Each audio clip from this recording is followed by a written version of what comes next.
Hi, everyone. Can you hear me? It's my pleasure and honor to introduce our distinguished speakers and guests today and thank the Erwin Kotler Institute for Human Rights and Justice at Tel Aviv University for hosting this event. Professor Erwin Kotler is having internet issues and should be with us shortly. But I wanted to go ahead and start by saying that our seminar today is inspired by Carl Yonker's book, The Rise and Fall of Greater Syria, which is now out in paperback, thanks to Gruyter publishers and available wherever you get your books. I wanted to start off with a quote you've probably heard before, and of course it's a mini introduction before the introduction. Eleanor Roosevelt famously said in 1901, "Great minds discuss ideas, average minds discuss events, and small minds discuss people." As a historian of the 20th century, I find myself constantly working my way up that ladder from people to events to ideas and back down the ladder again. That is, when I think about some of the most important ideas of the 20th century, it's difficult to extricate them entirely from specific people. And also, you can't ignore important events or turning points that led to the success or failure sometimes of ideas and of particular people, including up to death, which certainly has an effect on the influence of people most of the time.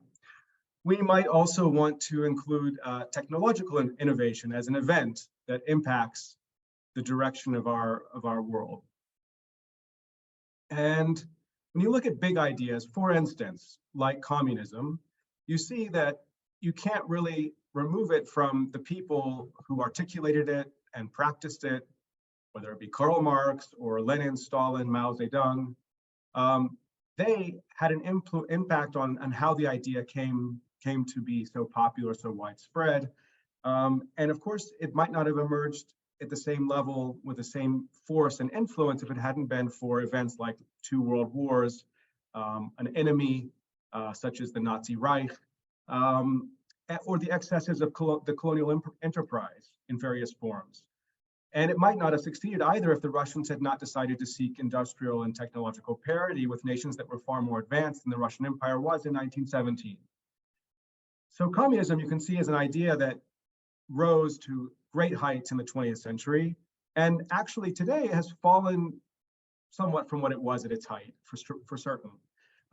Nevertheless, the shadow of such an idea or an ideology continues to impact states, especially the states that embrace the ideology in full force, like China, North Korea, or the Soviet Union. So we still have to deal with the legacy of these big ideas. And likewise, in the Levant region, we see that there's an interconnection of many different people, ethnicities, as well as events, and several ideas have been very important to the last century. And we can see, for instance, today, in fact, we're commemorating, not celebrating, certainly, the Farhud in Iraq, to switch to our region, which happened in, the Farhud was a horrible event that happened in 1941, took place on June 1st and 2nd, and led to the deaths of likely hundreds of Jews in particular, as well as many, many injuries and loss in property. Now, that event took place partly as a clash of ideologies, including the rise of Arab nationalism, the sparks of Zionism that were hitting the Arab world at that time. And you can't imagine it happening without the specific people who were involved in the background. If not directly involved, they were there in the days preceding the riots, such as Haj Amin al-Husseini. So this is just one example of how events, ideas, and people can't be fully taken apart from each other. Nevertheless, I think it is important, and I believe that Carl does an amazing job of doing this, of showing how ideas and ideologies come to impact the political world and how specific people devote their lives, such as, of course, Antoine Sade, whose name you'll probably hear several times today, devote their lives to promoting an idea or an ideology. Now, ideologies evolve, and so I'd like to, without taking any more of your time, I'd like to share the floor here. And is Professor Erwin with us? I'm not seeing his name here yet. Carl,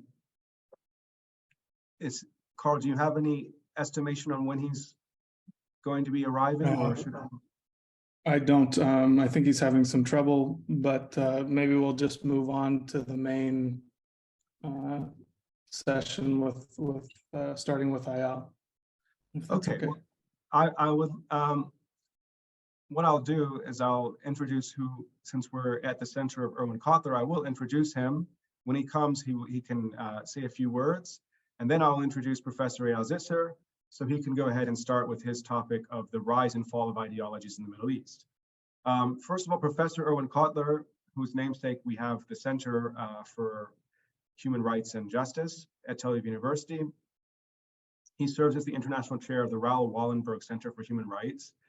And he also is an emeritus professor of law at McGill University, as well as he was a former Minister of Justice and the Attorney General of Canada. And he was a longtime member of parliament there. He continues to practice as an international human rights lawyer, as well as a counsel to prisoner of conscience. So when Professor Kotler arrives, we can welcome him and he can say whatever he has to say. But without further ado, I'd like to give the floor to Professor Eyal Zisser, who is the Vice Rector of Tel Aviv University, who holds the Yona and Dina Edinger Chair in Contemporary History of the Middle East. He's the author of multiple books on Syria and Lebanon in Hebrew and in English.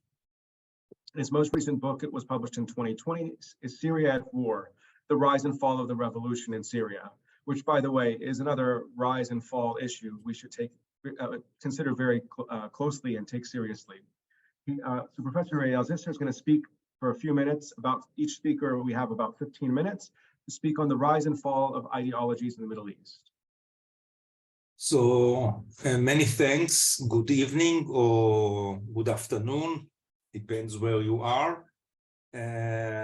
Looking back at the historical developments in the Middle East during the last decade, well, I'm not so sure. I'm not sure that those ideas were so big.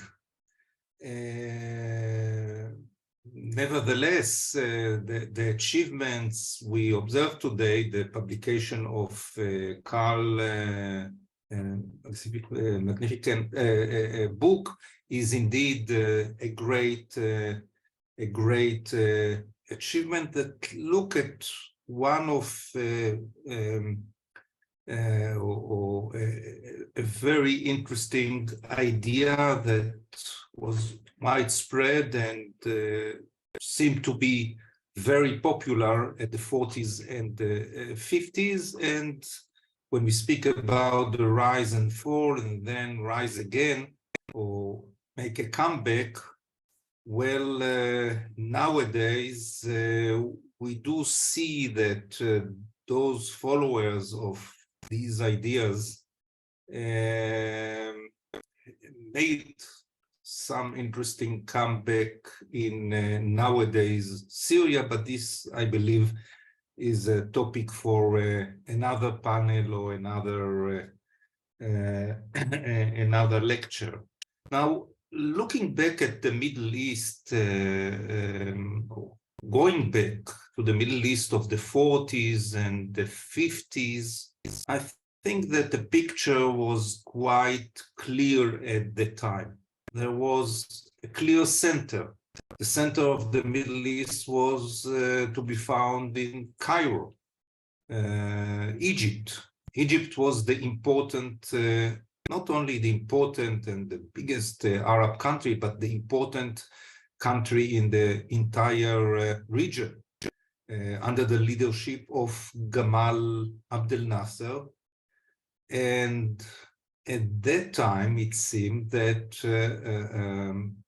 the leading ideology, the leading identity among the residents of the entire region was Arab nationalism. And indeed, it was Egypt, it was Gamal Abdel Nasser that dictated, at least in the 50s and the 60s, the course of events in the Middle East. I don't remember myself, but I do remember people telling me that people used to expect and to look for the El Haram edition of every Friday, where you could find the leading article, the editorial of Snen Haikal, the editor of El Haram, who spoke on behalf of Gamal Abdel Nasser. And indeed, if you wanted to know what is going to happen in the Middle East, you should listen to Hassanein Haikal and through him to Gamal Abdel Nasser. Well, this is not the case anymore. What we witness during the last 20, 30 years was what late Fuad Ajami called the decline of Pan-Arabism, the decline of the Arab collective, the decline of the Arab state. And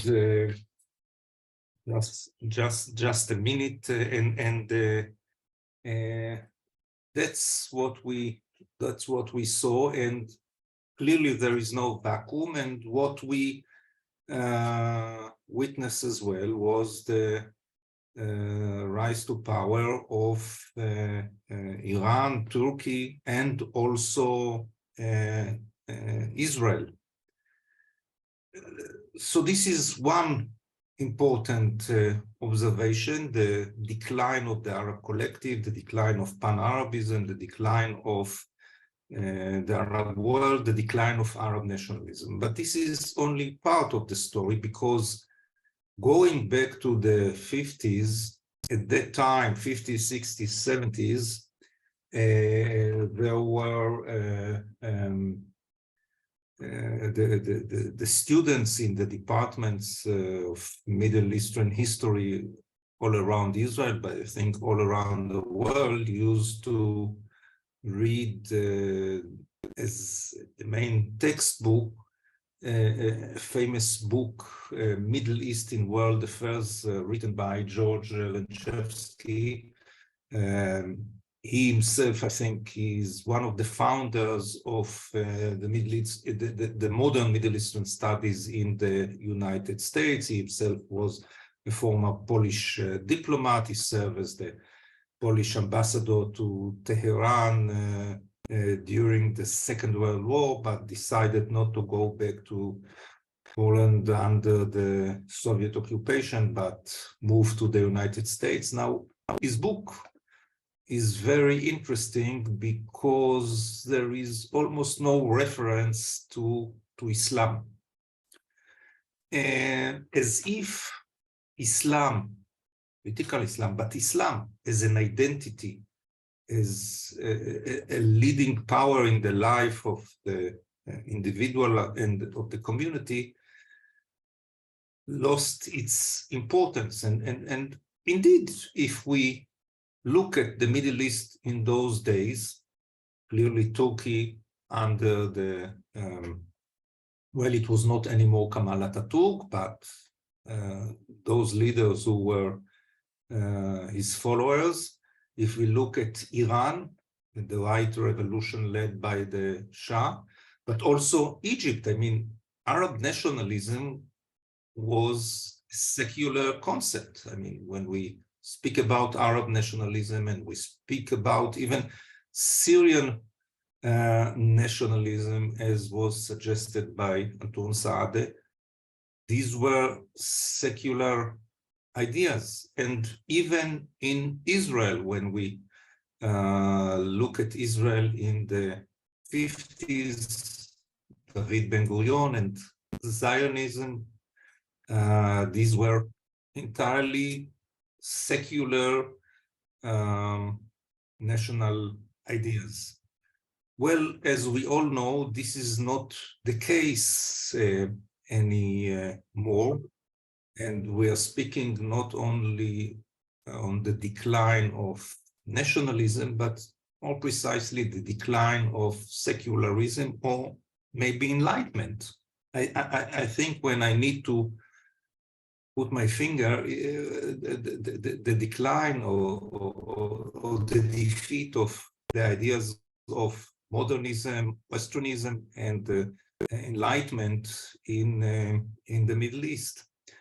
Because, yes, I mean, Islam became a leading factor. Islam replaced maybe, no, at least in the Arab world, Arab nationalism.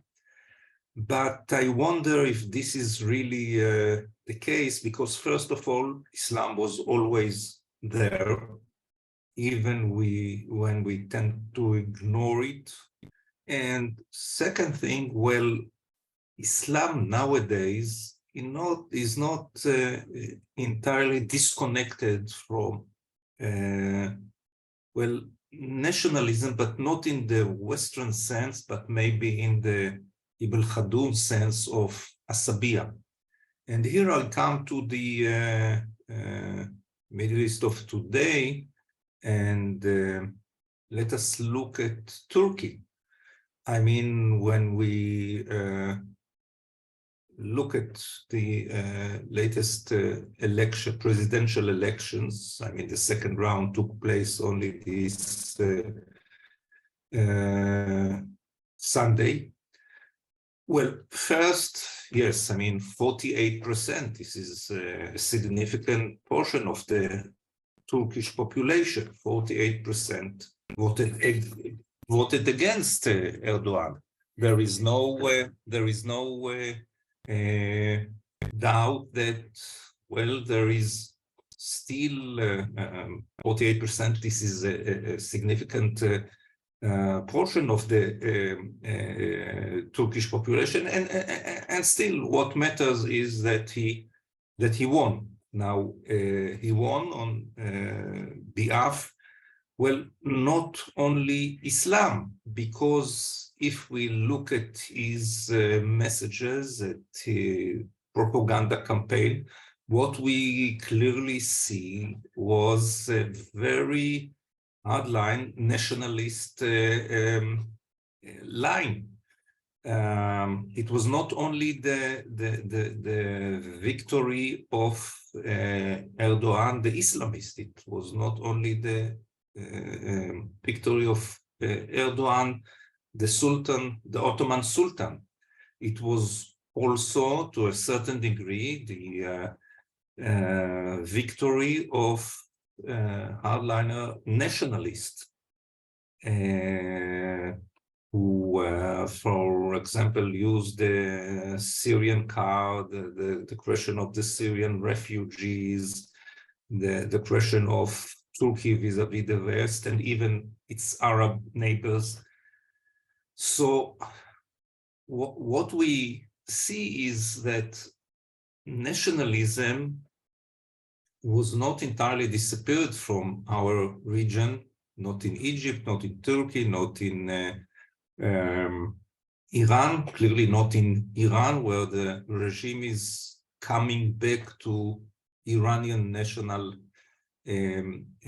ideas. So it's not entirely the rise and fall of nationalism, where nationalism was present before. I mean, because there are many countries in the Middle East which we cannot define clearly as a country. There, I mean, when we speak about countries like some of the Gulf states, when we speak about countries like Libya or Yemen or even Jordan, what we should argue is that here we see not entirely the comeback, because it was always there, but the emergence of the comeback, okay, of the tribe and tribalism. So there are countries where we can speak about nationalism, but it's not anymore than secular nationalism, but it's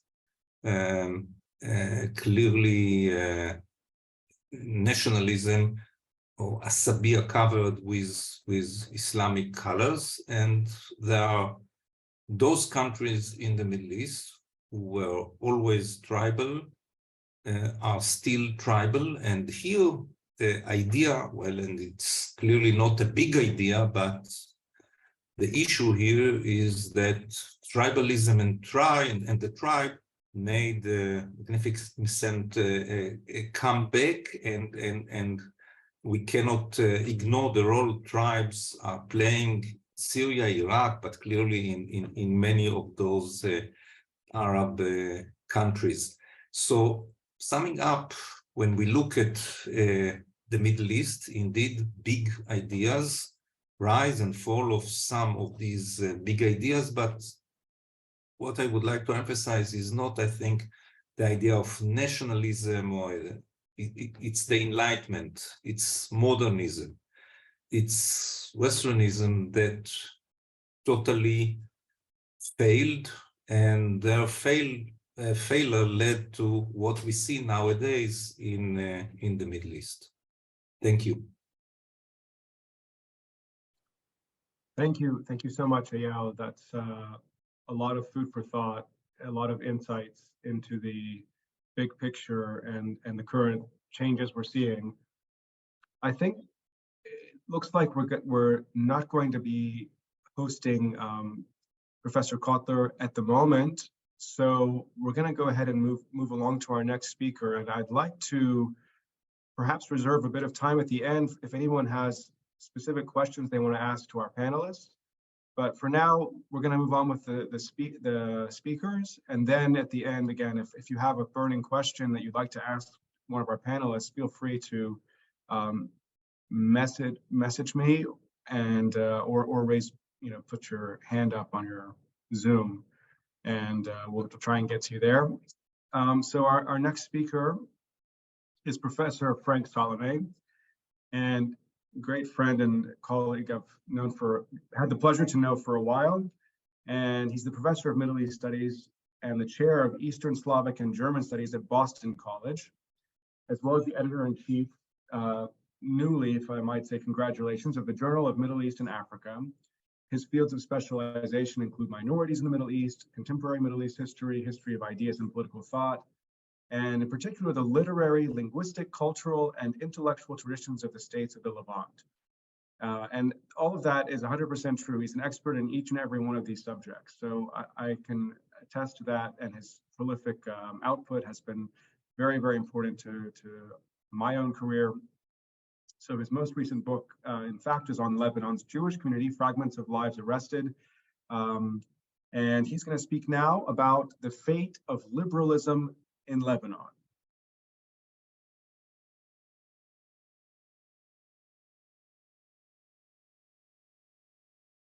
Can you hear me? Yes. You can hear me okay? Thank you. Thank you, Joel, for this undeserved introduction. I appreciate it. You sort of skimmed through my many flaws, and I thank you for that. I just do a little correction. I know a lot about not very much, so let's let's keep it that way. I was struck by what Eyal was saying, and on the idea of ideas, right, in the Middle East, the big ideas, and he mentioned something along the lines of ideas include yes, liberalism and progress and progressivism. I don't know if those were the words that he used, but Westernism or Western ideas, if you will. And that brought me back to something the Syro-Lebanese poet Adonis said years ago in I think it was on Abu Dhabi television, and he posed a fairly sort of combustive question at the time. If you get the chance to see that interview on YouTube, even the interviewer you could see in his facial expression how he was taken aback. And he says, if you take from us meaning the Arabs, he was speaking in his name, not mine. If you took away from us everything that we have pilfered in the last 100 years from the West, what would we be left with? It's an interesting question to consider.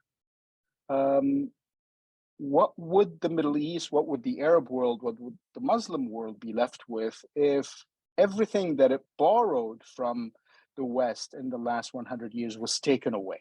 Nothing, said Adonis, nothing except the mosque, the church, and the corner store. And it's, you know, it's good, speaking of food for thought, it's good food for thought. But that's not what I'm talking about today. Carl asked me to speak about liberalism in Lebanon, or the fate of liberalism, a big topic. I think that I risk getting lost speaking about and leading you astray in the process. So I'll try to be brief and start with the conclusion to sort of speed things up a bit. And so I should perhaps admit that that the fate of liberalism in Lebanon is intimately twined to the fate of Lebanon itself. That Lebanon, from its inception, had liberalism in its DNA, so to speak, and that without liberalism, Lebanon, at least in its current configuration, Lebanon will cease to exist. But I think a good introduction to this topic might be touching on 4 or 5 survival models or survival methods that Near Eastern minority peoples have devised over the past 100 years to resolve their minoritarian status in what had been and remains to a certain extent a minority hostile region. And by minorities here, I mean primarily, not exclusively, Near Eastern Christians, and to some extent Jews. Essentially the folks who brought us these new ideas into the Middle East, who brought the notions and the values of liberalism. And I know this is a, like Adonis, a combustive statement to make, because in Western scholarship and Western media and Western circles, Near Eastern Christians, usually Lebanese Christians in particular, are calqued, or the conception of them is calqued upon the idea of, you know, American Christians, and therefore they're depicted as right-wing conservatives, and so in other words, the antithesis of liberalism. And yet, it is those Christians of the Near East. I mean, Eyal spoke about Arabism and Syrian nationalism. I mean, those were fundamentally Christian ideas, Arab national, even though very few Near Eastern Christians today remain Arab nationalists. The idea itself was introduced by Christians. And so in the case of Lebanon, and the Lebanese Christians, who are, as I said, depicted as right-wing conservatives, such notions as secularism and civil government and gender equality and universal suffrage and welfare systems, you know, ideas that are associated usually with progressivism and liberalism, right? Those multi-party systems, those ideas were introduced by Lebanese Christians. I'm talking about Lebanon here. And yet those Christians are depicted as right-wing conservative. So in the case of Arabism and Syrianism and even Lebanonism, which is a, you know, specific kind of nationalism specific to Lebanon, non-Syrian and non-Arab, liberalism is the last name of these notions, and may be an umbrella term for a series of those survival models that I mentioned that minorities had honed over the past 100 years or so to resolve their minoritarian status. So I'll come back, if we have time, I can come back to Arabism and Syrianism and the rest, but since this is since Carl is the guru of Syrianism, I will not intrude on his preserve. In any case, so to go back to my 4 or 5 models, there are generally those 5 ideas of, or 5 models is the word, I guess, but models of survival that minorities have devised over the last century to resolve this minoritarian status. Not all of them liberal in the classic sense, and certainly not all of them successful. So let me cut straight to the chase, and since most of you are in Israel today. I'll begin with the most successful model, and that is what I call the fortress model. Israel, a minority, for all intents and purposes, a very small minority in the longue durée of history, a very minor people in history, if you will, creates a state, a Jewish state, unapologetically,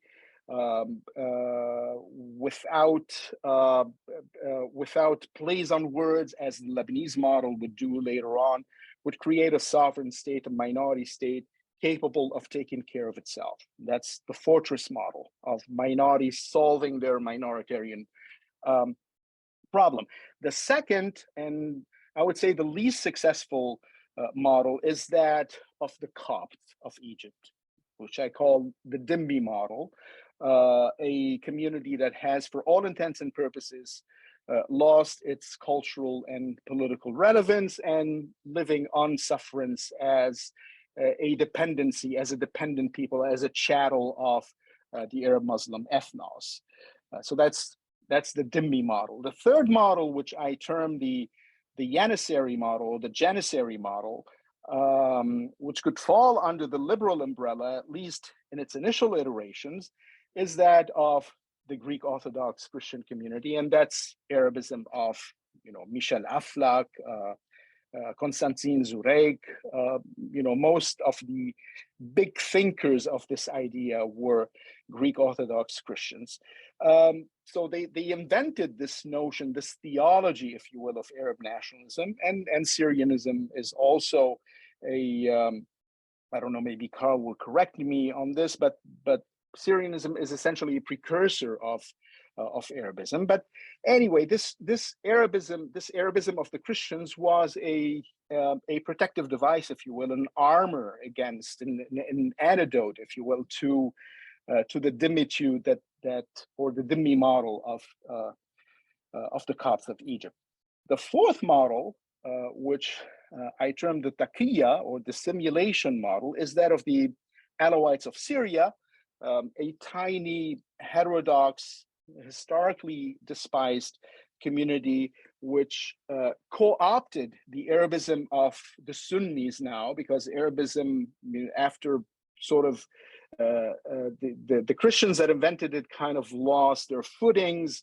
And this initially, as Eyal said, this initially secular Arabism would become sort of suffused or infused with Muslim symbolism, so that it would appeal to the Muslims.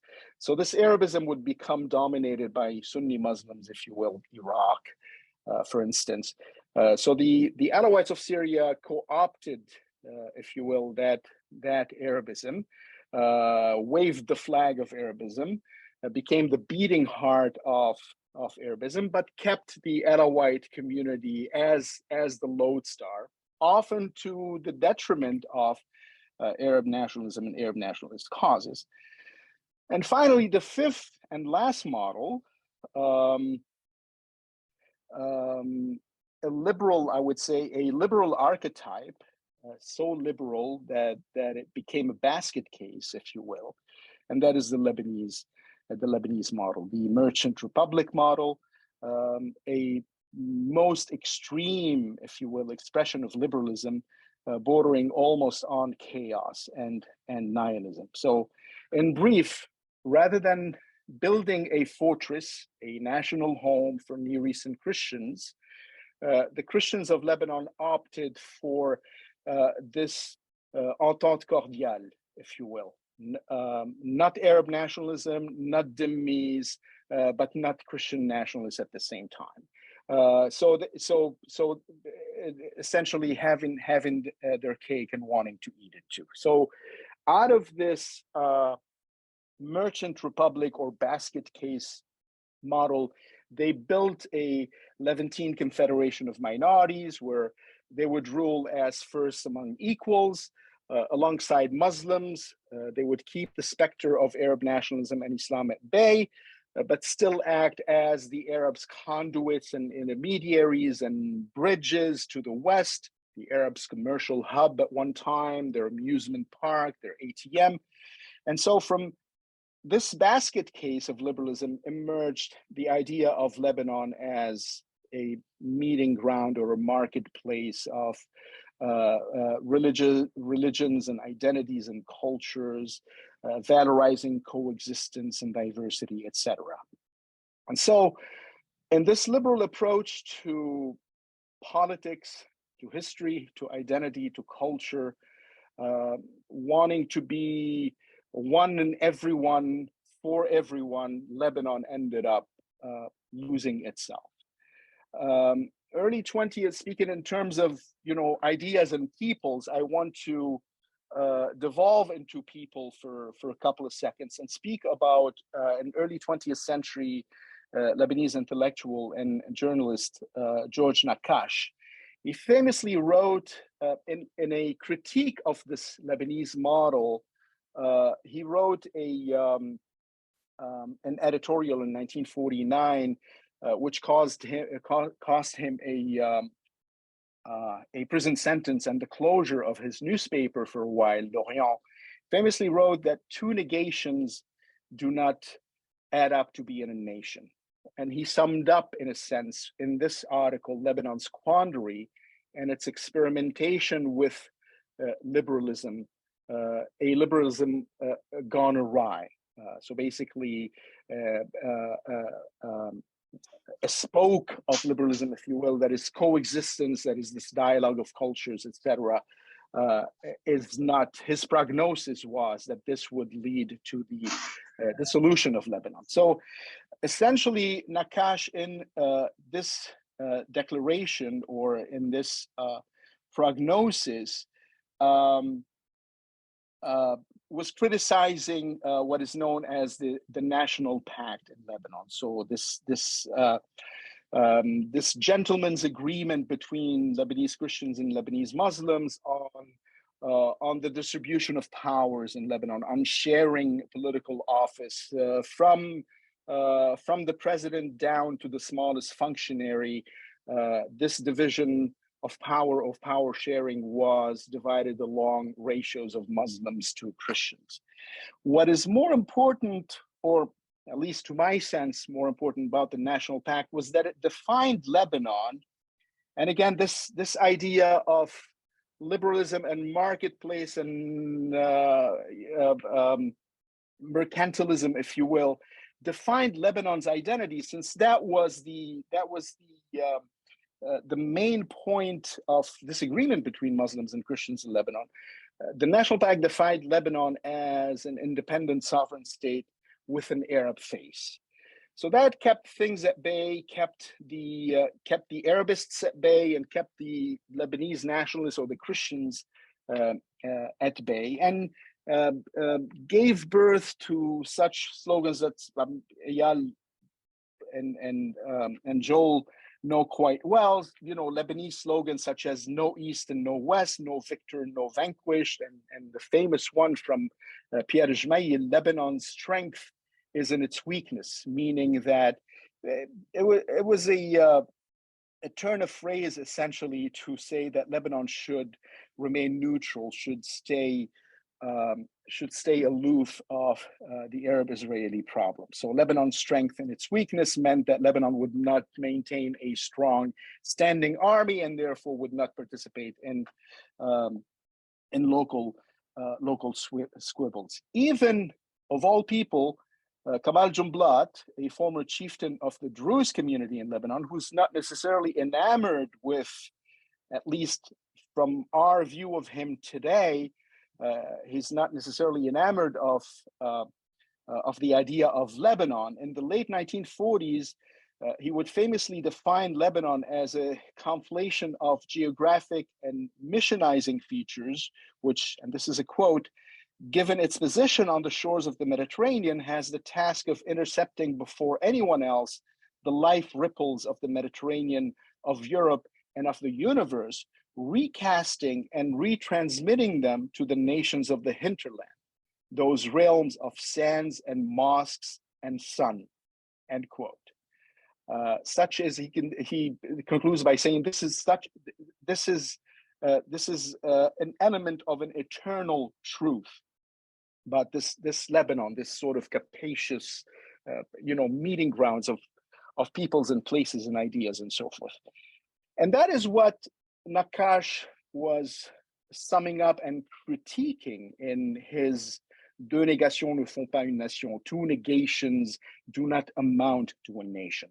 An extreme form of liberalism gone awry in his view, and signaling the demise of the Lebanese state that was created in 1920. Sad to admit, but observing the last 100 years or so of Lebanese social and intellectual history, one cannot help noting how right Nakash was. And I'm going to read you snippets of what he wrote in this article, and it'll give you the impression that it was as if it was written last night. So he criticizes notions of this liberalism that many Lebanese and foreigners brag about. This idea of coexistence, this idea of dialogue of cultures, dialogue of civilizations, dialogue of religions. John Paul II, incidentally, on a visit to Beirut in 1997, I believe, famously defined Lebanon for the Lebanese and said, Lebanon is not merely a country, it is a mission, right? This is a very Catholic Church way of thinking, that, wanting to maintain these Lebanese Christians where they are as a symbol of this dialogue that the church itself seeks. But unfortunately, today, this idea no longer has traction in Lebanon among many of its initial supporters. Many Lebanese intellectual and political figures today who had advocated for this notion of dialogue and Lebanon, the bridge and the hyphen and the place of the crossroads of coexistence, are changing course, actually. And on arguing that this notion has outlived its utility, at least in Lebanon in its current geographic configuration. It may survive in a rump state, perhaps, but not in today's Lebanon. And this is indeed even in a way advocated by a former patriarch of the Maronite community, Patriarch Sfer, who famously said in 2010, if we are given, we meaning the Christians of Lebanon that he represented, if given a choice between coexistence, this lodestar of liberalism, if you will, if given a choice between coexistence and freedom, every time we shall choose freedom. Again, signaling in a way the end of Lebanon's founding formula, this 1943 National Pact. Now, juxtapose this to something I came across this morning. I was listening to a lecture by a Hezbollah intellectual, Ali Fayyad, whom I did not know, but he gave a lecture at a Lebanese Christian forum in East Beirut on Hezbollah. And he was asked that question. He was asked to juxtapose what the patriarch had said in 2010. If given the choice between coexistence, which is actually not working, and freedom, what would you choose? They reworked the question for him and asked him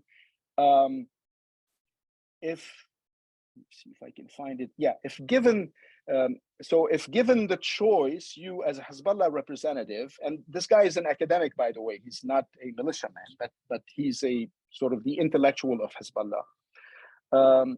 They asked him, if given the choice between coexistence and your weapons, what would you choose? And his answer was, if given a choice between coexistence and our weapons, we will choose coexistence and our weapons. So this tells you where Lebanon is with this idea, and the idea of the two negations that cannot possibly make up a nation. Changing demographics in Lebanon, changing global centers that might have Michael Kerr years ago published a book on Lebanon and Northern Ireland, and he titled it Imposing Power Sharing, meaning that power sharing can be had, this liberalism can be practiced if it has an international protector, if it is imposed from somewhere. So there was that notion of protection, if you will, adoption of this idea that is protected by concerts of local, regional, or international power. So that no longer exists. Global centers of power are changing. Political and economic alliances regionally are changing. And this is making Lebanon and its liberal values and its coexistence formulas so 19th century, in other words, obsolete and anachronistic. I want to conclude with reading a couple of lines from George Nakash. And the importance of this text is that it's 3/4 of a century after it was published in 1949. And you cannot be but struck by the currency of his prognosis, as if, as I said before, as if it were written last night. He speaks about returning to Lebanon from having been abroad for about a month, landing at the Beirut airport, and he writes, "What we see before us," quote, "is a people riding out all manner of chaos and ignominy with shrewdness, resilience, resourcefulness, eagerness to rebuild itself, but a people faced with a state steadfast in its determination to self-destruct. Never in my life, upon returning to Beirut, have I felt what I feel today, a feeling of despondency, a feeling that something irreparable has taken place, a deathly decay setting in, an unholy mess, utter disorder. How is it that we have fallen on such hard times?" End quote. So to conclude, the fate of liberalism in Lebanon, in the Lebanon of today, seems to be resembling nihilism. If most of you are observers of Lebanon and can see this. But one wonders, rereading George Nakash today, one wonders whether this had not in fact been the case all along since 1943 and even before. Thank you. Thank you, Frank. Excellent and very, with a lot of gravitas, to put it nicely. I don't want to say heavy because it is heavy to think about, but we still have to think about it. So I think connecting a little bit, just before we start with, and I'll introduce Dr. Carl Yonker, which most of you here know. I think that connecting with the idea that Professor Zisser brought up of kind of the crumbling basis of Enlightenment or secularism, which really brought in a lot of these Western ideologies, but also spawned other regional, local ideologies as an offshoot or hybrid or adaptation of modern Western ideology, modern Western liberalism, if you will. I think when you look back at the roots, the historical roots of modernity and liberalism, you see actually a lot of it came out of the 100 Years' War between Catholics and Protestants in Europe. And the realization that coexistence was not just something that we'd like to have, it's something that you have to have. It's not a want, it's a need. If you don't coexist, you have war. And I think that a lot of our modern liberalism, even if you look at like Britain and this is, and what happened inside of the UK and the colonial situation in America, of course, a lot of it was a result of people realizing that, like, even though we're different, we kind of have to get along, because not getting along is more costly than getting along. And so I don't want to say evolution, because I don't believe in evolution. I think we go in circles a lot of times. We don't just progress. But I think in the Middle East, I think that there was at least a sense that Lebanon was built on the potential to progress, to evolve. And even though things weren't great at the beginning, there was the idea that, well, maybe they'll get better in the future, and also an optimistic look. And, you know, right at the very moment, we're not seeing that yet, but I'd like to, you know, segue into what we have meta ideologies or concepts of inclusion there were various different models, as you mentioned, of inclusion and how do we deal with the idea of minority versus majority. And so I think Carl's book deals especially with one particular idea of how to include everybody without necessarily harming minorities. And I'd like to introduce Carl just briefly here. As most of you all know here, he's an instructor in the Department of Arabic and Islamic Studies at Tel Aviv University. He's also the academic director of the Erwin Cutler Institute for Democracy, Human Rights, and Justice at Tel Aviv University. And his research often does focus now on minorities in the Middle East, as well as, of course, his book, which is focused on really one model for how, if you want, how minorities decided to think of the region in a new and interesting way. We can say, unfortunately, it was the rise and fall because it did not become the dominant model. Nevertheless, I think it's worth talking about how that happened. And Carl's going to talk about divergent influences, the rise of mixed ideologies. Thank you very much, Joel. One second here. Let me share my screen. So a lot of food for thought so far. And I liked Frank's analogy of Lebanon kind of being a marketplace of ideas. And the final quote is very apropos because I'll be dealing with one of those political parties and movements that has contributed in its own way to bringing Lebanon to this state that it's currently in. But what I will focus on today is the specific case of the Syrian Social Nationalist Party, and specifically on Syrianism, which is one of these ideologies that both Frank and Ayal mentioned, that arose in this marketplace of ideas in Lebanon. And it was articulated in 1932, or found its articulation beginning in 1932 with the Greek Orthodox Lebanese intellectual Antoun Saadeh. Saadeh was born in Lebanon. He lived for a little while in South America with his father, who was also a Syrian nationalist, but kind of had a different conception of what Syrian nationalism meant, and this idea of what Greater Syria was and the makeup of it.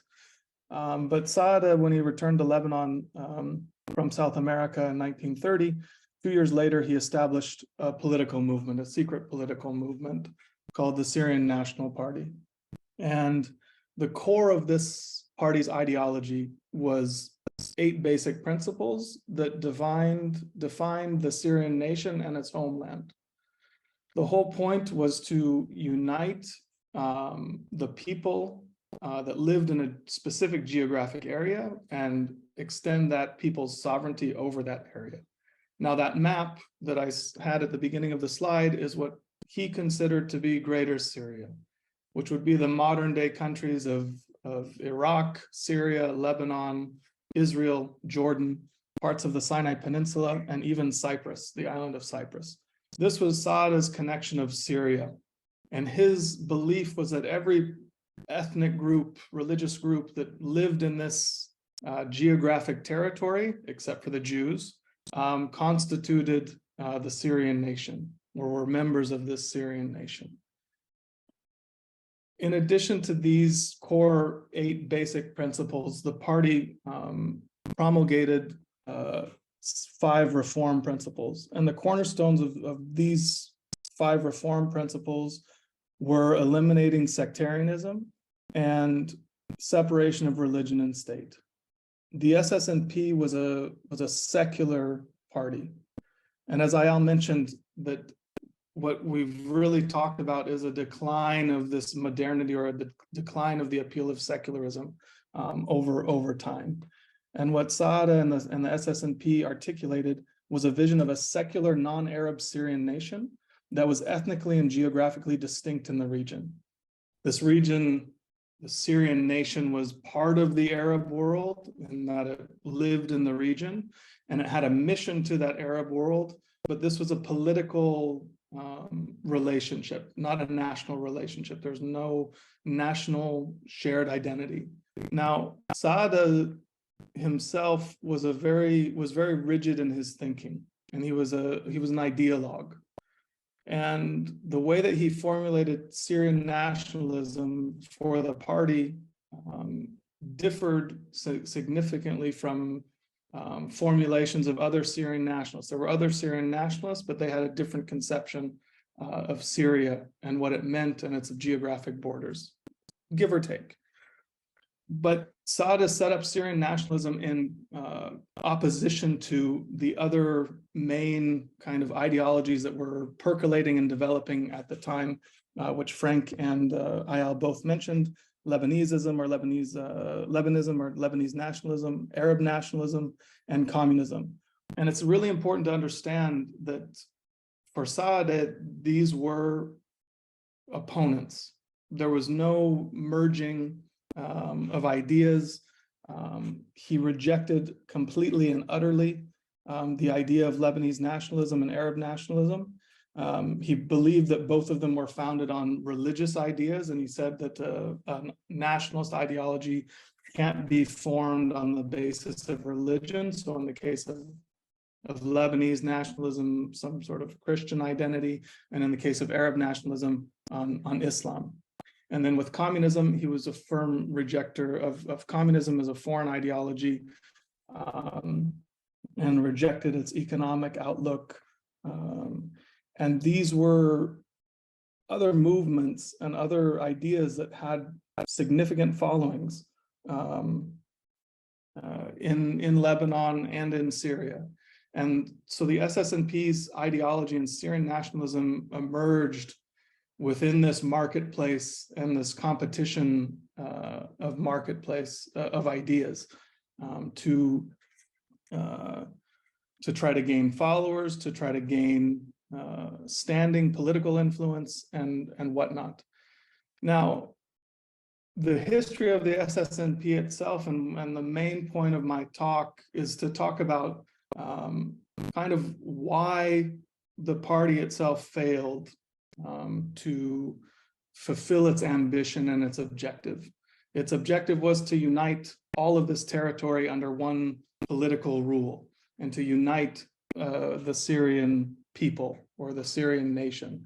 And that has not happened. Moreover, as a political party, as a political movement, it's failed to transform into a mass movement and at any point in time wield significant and lasting political power.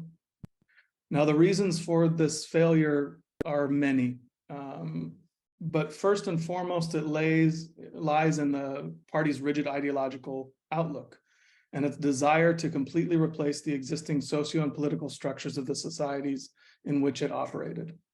Saada sought to remake, and the SSNP sought to remake the social makeup of Lebanon and Syria. It was set itself and opposed itself to sectarian identities.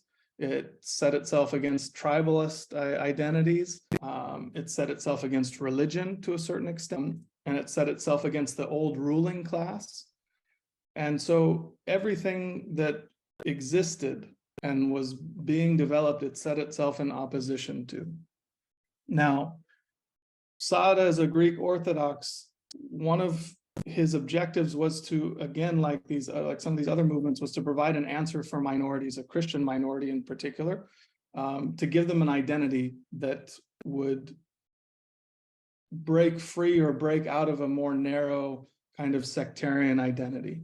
Within Lebanon, the party's ideology mainly appealed to Greek Orthodox community and to also the Druze. and it lacked larger appeal within the main communities that existed in Lebanon and exist in Lebanon, Maronites and Sunnis. The Maronites identified more with this Lebanese nationalist idea, and the Sunnis identified more with the Arab nationalist ideas. In Syria, the party managed to gain more of a foothold within the Sunni community, but still its largest impact was in the Alawite community, where it vied for influence with Arab nationalists, particularly the Ba'ath Party, but also with the communist movement. Lacking this broad popular support and promoting an ideology that was opposed by a majority of Lebanese, its political prospects were quite limited. And it needed to find a way to navigate these limitations that were imposed on it kind of structurally. Saada himself was exiled in 1938 to South America by the French Mandate. And in his absence, the party was run by his lieutenants. Now, Saada himself, as I mentioned, insisted that the party strictly adhere to this ideology, the Syrian nationalist ideology, and he was very uncompromising in his approach.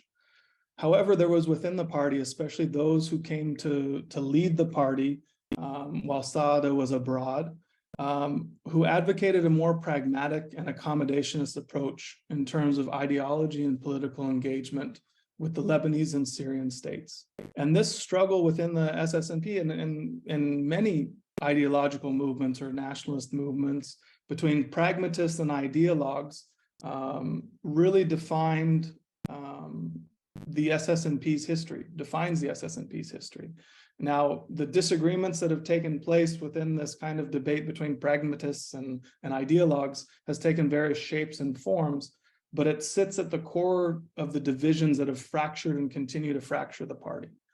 The most common refrain that you hear even to this day, and going back to the 1940s and 1950s, was that somehow the party or members of the party have deviated from or abandoned Saada's teachings.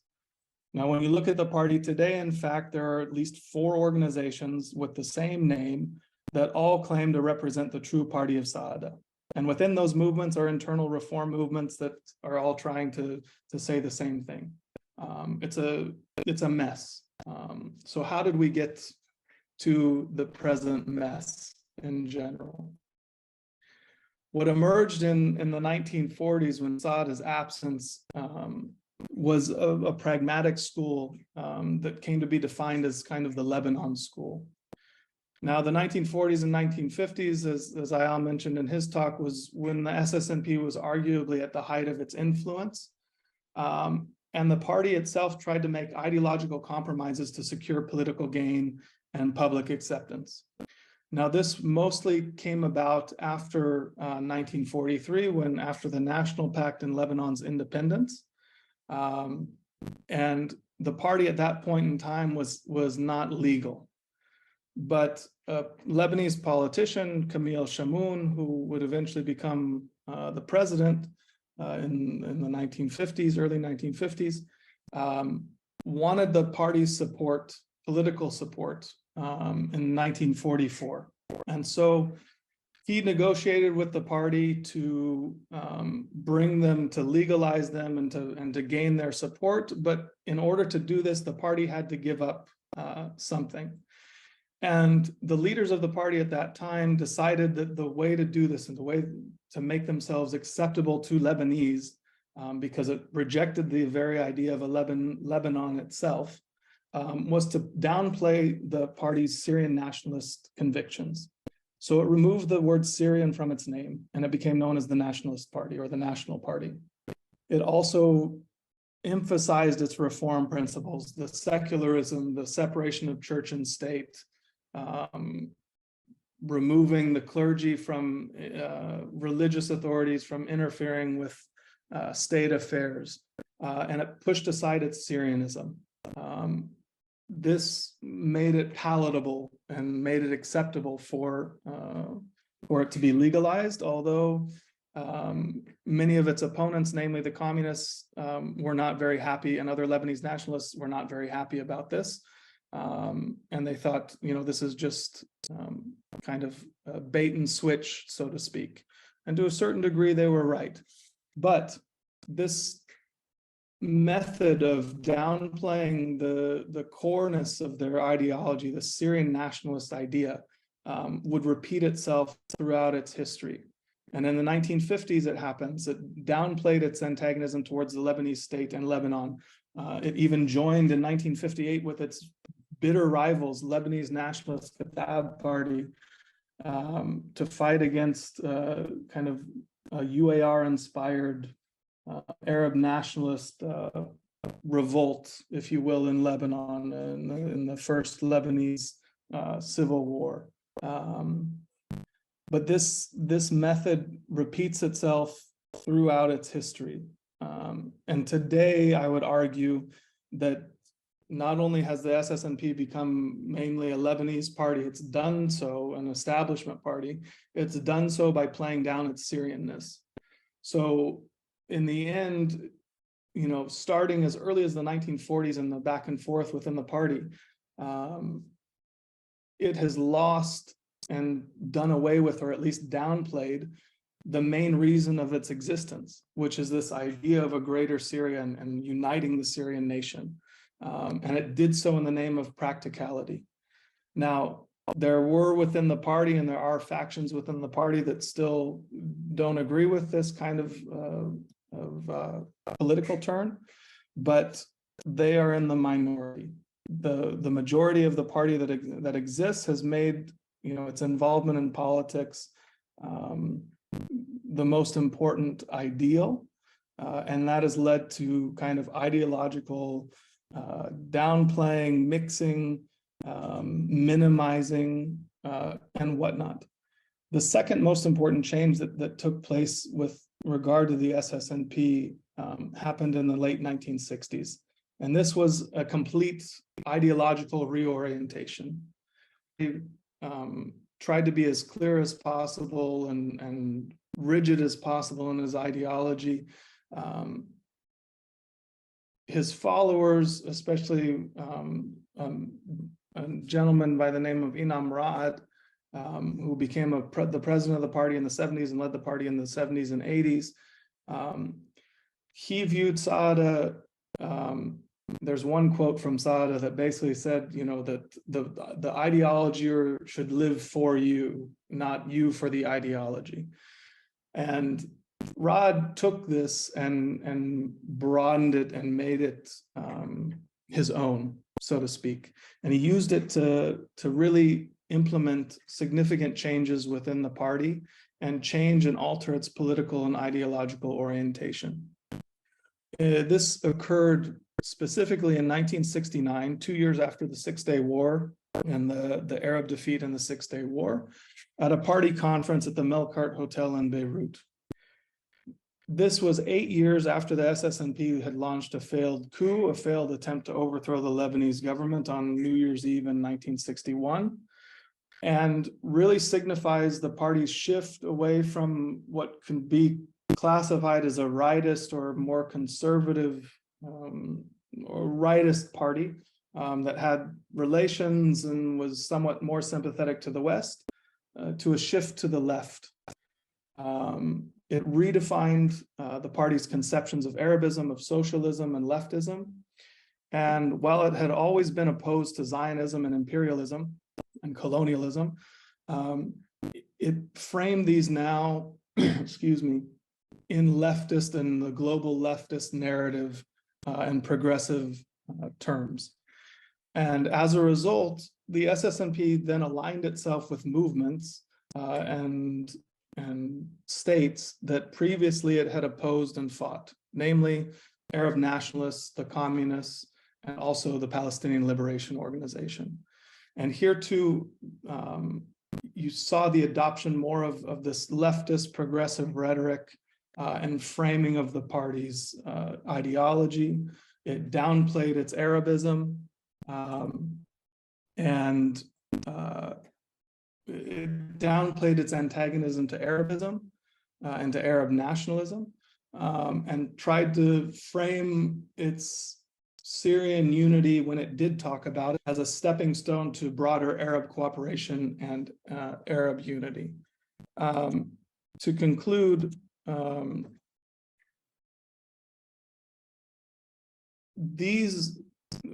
what was set up in 1969 has really defined the party, as I said, up until today. It decided to define itself as part of this progressive leftist coalition and organization, part of this global leftist movement. It also reasserted itself as a resistance organization, or as a revolutionary organization. It championed and emphasized, even though it had done before, but in a new way, its support of the Palestinian cause and the Palestinian resistance.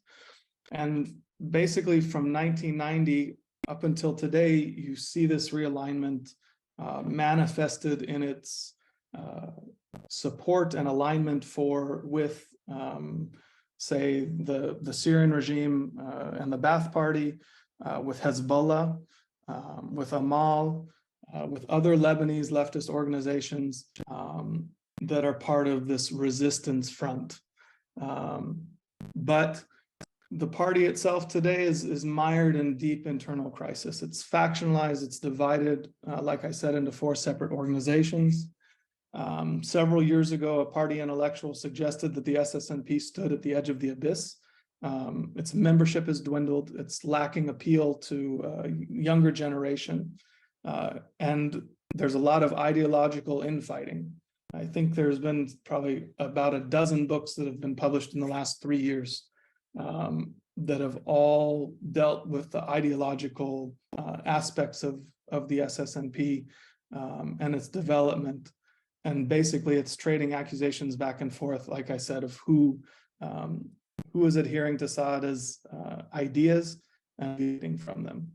But at the end of the day, in Lebanon and in Syria, though there are probably around 100,000 followers and members of the party, it lacks influence, and it's been largely sidelined in politics in both countries. And with that, I will end.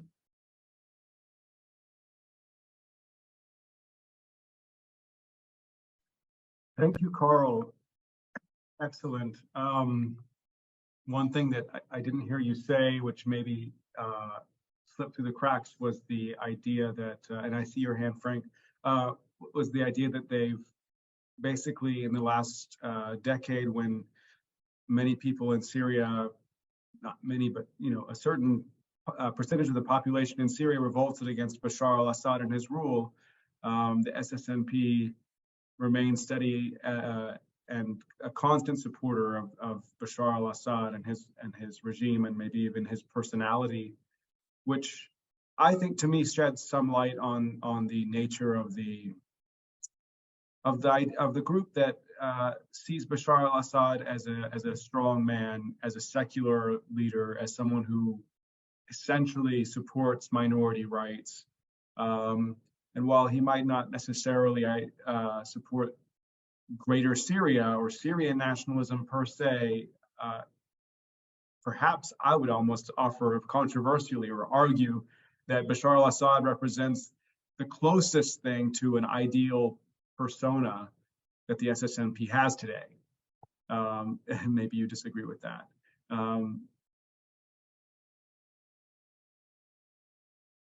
I don't know if you want to respond to that, but I don't hear you. Did you have any response to that? He's, again, like Ayala has written on this extensively, the kind of the Syrian, how the Ba'ath Party adopted many Syrian nationalist ideas and made them their own. And the Assad family, has its own personal connections and ties with the SSNP and with Syrian nationalism and how they've come together. And really, Bashar has turned to this idea of Syrianism in different forms, to create some or give some sort of national identity. But at the same time, that needs to be also separated from his views of the party. And at the end of the day, they're still rivals. And he's, done his best to make sure that the party doesn't raise its head too much. Interesting. Okay, Frank, you had a question or you raised your hand. Was that on purpose? No, I was actually clapping. Oh. Here's what I did. Clapping. Okay, I couldn't see very well. Okay. But I can make a comment if you want me to. Yeah. I find. Go ahead. Yeah, I find it interesting. What I find interesting about the SSNP is its longevity, right? It has. I mean, nobody predicted its demise. But it's, from Carl's description, it has been sort of like, changing, like readjusting ideology. So from rigidity, it became kind of, not a lot, I don't think, but somewhat malleable. There's an interesting, Bassam Tibi spoke about a 1936 encounter between Sati al-Husri, the founding father of linguistic Arab nationalism, and Antoun Saadi. He traveled especially to Lebanon to meet with Antoun Saadi because from what Husri was saying, because he wanted to learn from him. Organizationally, he wanted to learn from him because in Husri's perception at the time, the Syrian Social Nationalist Party was the most sophisticated of Levantine parties, sort of to compare with the Kataib, for instance, the Phalangists, and those were, he described those as,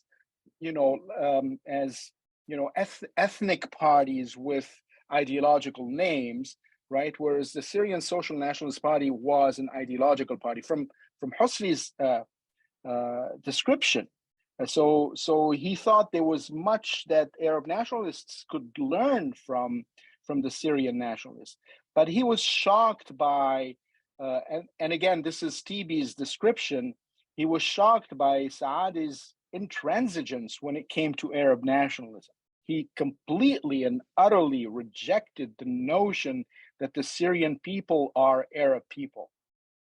And this is when he sort of relinquished, this idea of wanting to sort of build bridges between Arabists and Syrianists, and began actually very, very nasty and very public attacks on Antoun Saadi. But it was Husri's idea that this will probably be the most long-lasting political party in the region, and he wasn't. Even though, I mean, it's insignificant number-wise. It's not, doesn't compare to other Lebanese political parties. It's still it's still alive, but it's so diametrically in an opposite direction from what Antoun Saadi himself intended initially. I don't know. I'm not an expert. I'm just repeating what other people are saying. You may correct me. What, if I can interject, one thing I find interesting is the fact that one of the leading intellectuals of the Ba'ath Party, of course, for those who don't know, Michel Aflaq, was also a Greek Orthodox. And I think there's probably some significance to the fact that the two rival ideologies, Arab nationalism and Syrian nationalism, both had, maybe the Arab nationalism had many speakers and articulators, but Michel Aflaq was one of the key people in articulating Arab nationalism as an inclusive ideology, as opposed to something that was more like a Sunni Arab chauvinist movement. And it is fascinating that, to me, when I look at it from that prism, I see a minority that's geographically spread out, trying to come up with an idea that includes them, basically. And in a lot of words, to explain it, they explained it differently and maybe diametrically opposed. But in a lot of ways, Michel Aflaq and Antoun Saadi are kind of like two sides of the coin of Greek Orthodox Christians trying to figure out, where do we fit in this place? Sure. And and this is where Cyprus comes into play for Antun Saadi. I mean, why Cyprus? Why Cyprus is part of the Syrian nation? So yeah. That being said, I've actually heard, by the way, and this is a random thing I'm throwing out, people who talk in very serious terms about the kingdoms of David and Solomon, of the Jews of the Bible, sometimes mention that Cyprus was, I think, some part of Cyprus may have been part of one of the Solomon's kingdom or something. I'm not an expert on that part of history. That's a long time ago for me. But it is interesting to know that, like, the kingdom of Solomon, according to some interpretations, did include Cyprus. So there's some basis for that as well, if you want to go there. But I'm not sure we do. Well, if you read Saadi's early works and you read the literary output of the Phoenicianists in the 1920s, but between 1919 and 1926, Charles Corm, Michel Chiha, Ferdinand Tillien. So all of these people spoke in Phoenician terms, but were drawing actually what later Saadi would draw as the Syrian nation. So the Phoenicianists were calling these Syrians Phoenicians, and Cyprus was part and parcel of this Phoenician maritime empire, right? So Saadi, and they refer to the Mediterranean as the Phoenician Sea. So Saadi takes those, almost verbatim, takes those descriptions, and he changes the name from Phoenician to Syrian. So the Phoenician Sea, the Mediterranean, becomes the Syrian Sea, and on and on. So that's also, I don't know, maybe maybe some sort of an influence. It's interesting, I mean, because also Palestine, in his eyes, was part of Greater Syria, but not the Jews. I mean, Phoenicians, Nabateans, all ancient civilization, all ancient people, but not the Jews. And this has to do with his antagonism to religion. I mean, because he, like many other in the Arab world, look at the Jews not as a nation, but maybe also, but as a religion, and he opposed Islam, and also, and later on, I saw some of his newspapers arguing that actually Jesus was a Syrian, not a Jew. But frankly, I mean, intellectually, I mean, it's like communism in Great Britain, I guess. I mean, everybody was there when he was young, in his 20s, 30s. I mean, there was something that attracted, and you look at any given Syrian intellectual, he was there maybe for some years, maybe when he was a teenager, but all passed through this party that had huge attraction among young people in those years. It's a very interesting phenomenon. Yeah. I know we want to kind of land the plane here, but if anybody in the audience has a question, feel free to raise your hand. I'm looking at the audience. If anyone has something they wanted to say, because I think it's been a really fruitful discussion, but I wouldn't want to leave someone with this burning question that they had. You can also, we don't have a lot of people here, so if you want to unmute yourself and just speak, now's the time. Anyone? Carl, do you have any closing remarks? Just going off of this is again about the S&P, but also, just in general, these ideas that, none of these ideas die. They exist, and there are people that still believe in them, hold on to them to a certain extent. But like Frank said, this was the burning question even at the end of my book, is how does this movement still exist? How does this movement still exist when it's jettisoned, really, the main reason of its being, which is this idea of Greater Syria?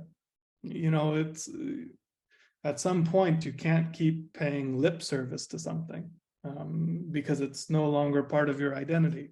And if you look, just in the last week, the perfect example, when Hezbollah and the SSNP celebrate, Liberation Day on May 25th, liberation of the South. The SSNP tries to portray itself as an equal to Hezbollah, of driving Israel out of southern Lebanon in 2000 and forcing its withdrawal. Tries to portray itself as part of this resistance, or the leader of the resistance, and the champion of the Palestinian cause. Even though, if you look at the ideology of the SSNP, if they truly believe it, as Ayal said, Palestine is southern Syria, and there isn't such a thing as a Palestinian at the end of the day, that they're Syrian, if you're looking at Saada's conception. So how the party manages to square all of these things, now it talks about Lebanon as Lebanese. How can it square this with its ideology? Now, there's an easy answer to this. If Saada wasn't so rigid, if they went back to his father, that accepted these differences, but wanted a political entity that was more of a federalist makeup, so that there were Palestinians, there were Lebanese, there were Syrians, but they were part of this greater Syria as a concept, but the political makeup would be a federalist model of different states, not a singular state comprised of one nation. Yeah, well, I think in a way this was initially Saadi's definition of the Syrian. The Syrians are this collection of, and he goes on with Hittites, Syrians, Hittites and Mitannis and Phoenicians, and I think he does mention Hebrews even, but he does not mention Arabs. That always struck me in reading this snippet of the Syrian people are a collection of Mitannis and Hittites and Phoenicians and Hebrews, and goes on down the list, and Arabs are missing from that list.